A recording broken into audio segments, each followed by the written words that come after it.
Bloodshed is presently an early access fast-paced arena survival boomer shooter. It feels more like a roguelite at first than a roguelike, as there is very little randomization with builds and enemies you face during the first few hours of gameplay. You begin with the first character Flynn, who starts off with their predetermined default weapon set, that being the handgun and the machete, which you can then switch to based on your personal preferences, with the upgrades for each and on occasion some spells and different weapons and effects available once you unlock them through each of the objectives you get on the main menu. This implies that for the first hour of gameplay you'll be playing the same build with only a few effects for your machete and handgun and so on, based on what you obtained through that run, which will always be the same effects with the same weapons until you unlock all of the other ones. Normally that isn't a bad thing because the incentive to unlock new features is what drives you to continue playing, but the problem here is that there are so few things that you can actually unlock since the game is essentially not even finished in the current state. Even if you do get a bunch of cool weapons, you won't really be using a whole lot of them. You're going to be focusing on one. After you successfully complete each stage, it greatly increases the timer for the next stage. This could be because I've grown accustomed to the 20-minute timers in most roguelikes, but adding even more minutes feels a little bit taxing. Especially when nothing has changed with your current run in the previous 20 minutes, jumping and hopping over buildings and around the same enemies with no real threat as you try to survive. And it really doesn't matter if you're trying to kill the enemies or not, because you're just here to wait out that 20 to 30 minute timer until you finish each stage and take on the boss that is quite mediocre considering it only takes about 2 to 3 minutes to take him out. You can go through the entire stage without killing anything if you wanted to. You don't even have to achieve the stated tasks. It's actually pretty casual about the whole thing. When it comes to the weapons currently, they all seem unique, but not for the reasons you may expect.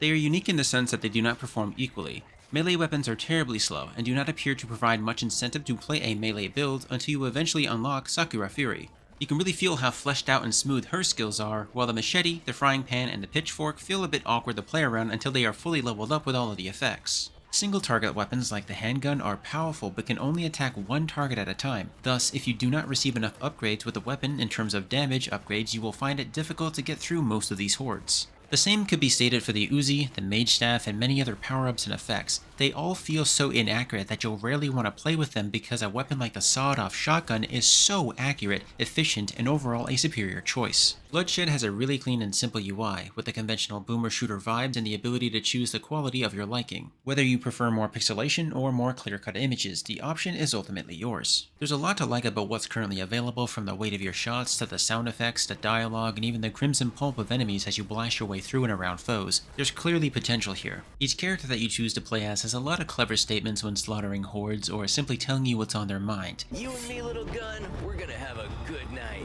I knew I could be good at killing cultists if I applied myself. I'm evolving into an even deadlier version of myself.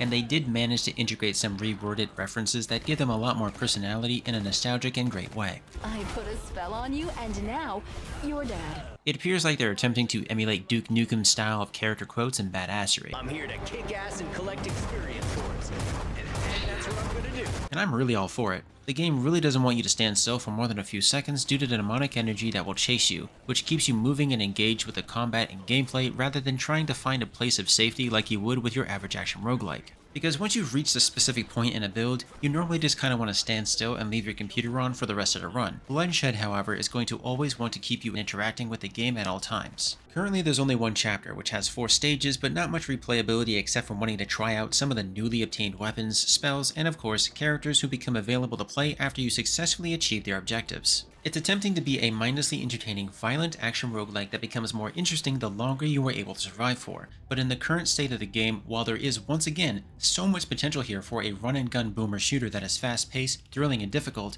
there is ultimately a lot of things missing. If I had to pick some things that I believe are missing, it would have to be the density of monsters, the lack of wanting to play with variety, and the absence of weapons and powers that actually do anything for you once you get a feel for what is currently in the game. As everything feels the same regardless of who or what you are playing with, just due to the accuracy making shotguns the go-to weapon of choice. Because they feel good to play with, not just because they are the best weapons when fully upgraded, but rather because of their visuals and sound effects. Perhaps later on they will take a fresh look at the game and rebalance some of the weapons and classes, introducing new skills, weapons, monsters, and features to entice you even more. Until then, it's currently on the weaker side of available action roguelikes. But it's unique enough that it does compel you to want to come back for more whenever they do decide to launch the full game.